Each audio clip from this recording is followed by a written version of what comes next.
Bismillahirrahmanirrahim. Assalamualaikum warahmatullahi wabarakatuh. Kepada mahasiswa semua, untuk pertemuan kita pada hari Senin pagi ini, kita akan membahas mengenai materi dengan tema regresi. Di dalam regresi ini ada 4 bahasan pokok utama, yaitu meliputi yang pertama adalah mengenai kurva atau grafik. Kemudian yang kedua, metode regresi linier. Kita akan membahas metode regresi linier.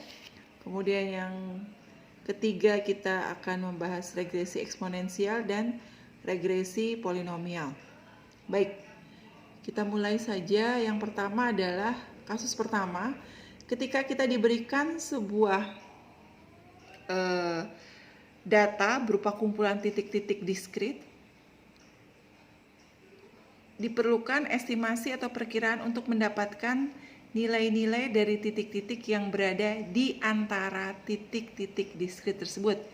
Jadi sebagai contoh, pada kurva yang sebelah kiri di sini, ketika kita memperoleh ada satu yang titik hitam ya, 1, 2, 3, 4, 5 titik hitam, maka kita dapat meletakkan satu titik merah ini. Yang penting dia terdapat di daerah bagian dalam dari titik-titik. Jadi untuk yang sebelah kanan ini adalah titiknya kita hubungkan satu titik dengan titik yang lain, maka kita akan dapat mengetahui nilai titik merah seperti yang ada di gambar. Nah, untuk kasus kedua, dari kumpulan titik yang membentuk data dapat dibuat sebuah persamaan fungsi sederhana. Jadi dengan kumpulan titik ini kita mampu membuat sebuah persamaan fungsi yang sederhana. Nah, kemudian pada kasus kedua, kita lihat kita bisa menghubungkan satu titik dengan titik yang berikutnya seperti ini. Sedangkan di dalam kurva regresi, jika data menunjukkan sebuah derajat kesalahan atau noise, dapat dibuat kurva tunggal untuk merepresentasikan tren data tersebut. Jadi misalnya ketika kita mempunyai grafik seperti ini, punya kumpulan titik, kemudian kita bisa menarik sebuah garis lurus yang paling tengah ya, seperti ini. Sehingga ini yang disebut dengan kurva regresi. Sedangkan bila kurva tersebut berbentuk seperti ini, kemudian kita menghubungkan satu titik dengan titik yang lain, disebut dengan kurva interpolasi. Nanti interpolasi ini kita akan pelajari setelah UTS ya. Nah, untuk bahasan kita kali ini regresi linier. Jadi kalau kita memiliki, bisa diperhatikan ini adalah kumpulan dari data-data titik-titik yang cukup banyak, dan kita tarik garis lurus di tengahnya, kira-kira di tengah, maka inilah yang disebut dengan regresi linier. Jadi regresi linier digunakan untuk menentukan fungsi linier yang paling sesuai dengan titik-titik data. xn itu di sini dari 0 sampai 10, dan yn ini kita juga mulai dari 0 sampai 25. Nah, kita akan dapat mencari sebuah persamaan dengan rumus sama y sama dengan mx plus c. Ini sebuah fungsi. Nah, untuk mendapatkan fungsi fungsi linier y sama dengan mx plus c, maka kita harus mencari dulu nilai dari m dan c dengan rumus demikian. Ini rumus mudah. M itu adalah jumlah data dikali sigma xn kali yn dikurang sigma xn dikali sigma yn dibagi dengan jumlah data dikali dengan xn kuadrat dikurangi dengan hasil total sigma dari xn kemudian dikuadratkan. Dan rumus C sendiri adalah sigma dari yn dibagi dengan n dikurangi dengan m dikali sigma dari xn dibagi n, atau sederhananya seperti ini. Nah, itu baru teorinya. Nah, sekarang kita akan ada soalnya seperti ini. Ini sebuah contoh persamaan Regis linear. Carilah persamaan kurva linear jika diketahui data untuk X dan Y-nya sebagai berikut. Ini mudah caranya. Kita bisa menggunakan Excel ya untuk menghitung atau menggunakan kalkulator.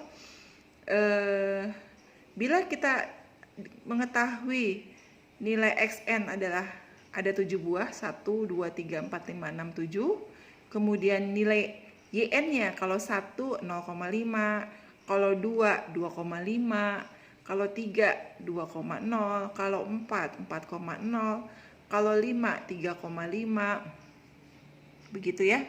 Kalau 6, 6,0, dan kalau 7, 5,5.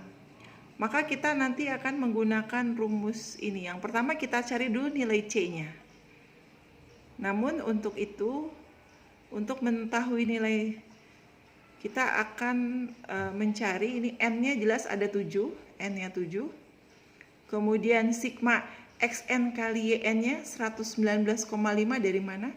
Kita coba masuk ke Excel ya. Nah, ini nilai Excel. Yang tadi nilai dari kita masukkan nilai 1 sampai 7, kemudian ini sebagai XI atau XN, YI atau sorry ya di sini N harusnya YN, IN sama aja 0,5 dan seterusnya. Nah, rumus yang kita perlu adalah di sini, ini adalah sigma dari nilai XN. Sigma dari nilai XN ini adalah berarti sum dari 1 tambah 2 tambah 3 sampai tambah 7, 28 totalnya. Kemudian nilai YN ini 0,5 tambah 2,5 tambah 2, ini total 24. Ini berarti sigma XN ini adalah sigma YN. Kemudian rumus yang tadi, selain kita mengetahui sigma XN dan YN, kita juga harus mengetahui sigma XN kali YN. Berarti kita kalikan dulu ini. 1 kali 0,25 hasil 0,25. 1 kali 0,5 hasil 0,5. 2 kali 2,5 hasilnya 5. Dan seterusnya sehingga kita mengetahui tadi berapa, 119,5 itu diperoleh dari sigma XN kali YN. Kemudian kita juga membutuhkan XN kuadrat, karena ada rumusnya di situ XN kuadrat, yaitu kita kuadratkan X ini 1 kuadrat, 2 kuadrat, 4, 3 kuadrat, 9, kemudian kita sigmakan ya. Nah, gambar grafiknya sih seperti ini mudah kita buat. Nah, kita kembali lagi, ini kita sudah memperoleh nilai sigma dari XN, sigma dari YN, sigma dari XN kali YN, dan sigma dari XN kuadrat. Kita kembali lagi ke tadi. Nah, jadi untuk menjawab pertanyaan ini kita menentukan dulu, kalau rumus yang atas kan, nih rumusnya seperti ini, kita masukkan ke bawah sini. Yang perlu diketahui adalah nilai N sama dengan 7. Tadi XN dikali YN kita peroleh 119,5. Kemudian sigma dari XN 28, sigma dari YN 24, dan sigma dari XN kuadrat 140. Nah, seperti rumus yang sudah disampaikan sebelumnya, C itu adalah sigma dari YN dibagi N, atau kita singkat dengan Y bar, dikurangi M, dikali dengan xn bar. Xn bar itu adalah sigma dari xn dibagi n. Kita lihat, yang kita cari pertama x bar. X bar itu adalah sigma dari xn dibagi dengan, nih kita bagi dengan jumlah data, yaitu 28 dibagi 7 adalah 4. Dan y barnya adalah sigma dari yn. Ini 24 dibagi 7 sama dengan 3,428571. Kita sudah memperoleh, maka kita bisa mencari nilai m. Kalau nilai m adalah n dikali sigma dari xn kali yn 119,5 dikurangi dengan sigma dari xn 28 dikali dengan sigma y dibagi n dikali dengan 140. Ini adalah sigma dari sigma xn kuadrat 140 dan dikurangi 28 kuadrat xn kuadrat. Xn kita itu ada 28, diperoleh 0,8392,857. Dan kemudian dari rumus yang atas kita mencari nilai C-nya. Ya. Nilai C-nya adalah Y bar dikurangi M dikali X bar. Y-nya kita sudah peroleh nilainya tadi 3,428571. Kemudian nilai M-nya ketemu 0,8392,857. Ya, kemudian dikali dengan C-nya itu adalah X bar. X barnya kita dapat 4. Diperoleh nilai C adalah 0,0714. Nah, sehingga kita memperoleh kurva linier berupa rumus Y sama dengan ini kita lihat lagi ke atas. Yang kita inginkan adalah ini. Y sama dengan MX tambah C. Ini yang kita inginkan. M-nya dapat, X-nya dapat, M-nya dapat, C-nya sudah dapat. Nah, sehingga Y sama dengan MX plus C. M-nya diperoleh 0,83, X ditambah dengan C, yaitu 0,0714282. Ini adalah yang pertama mengenai regresi linier. Demikian.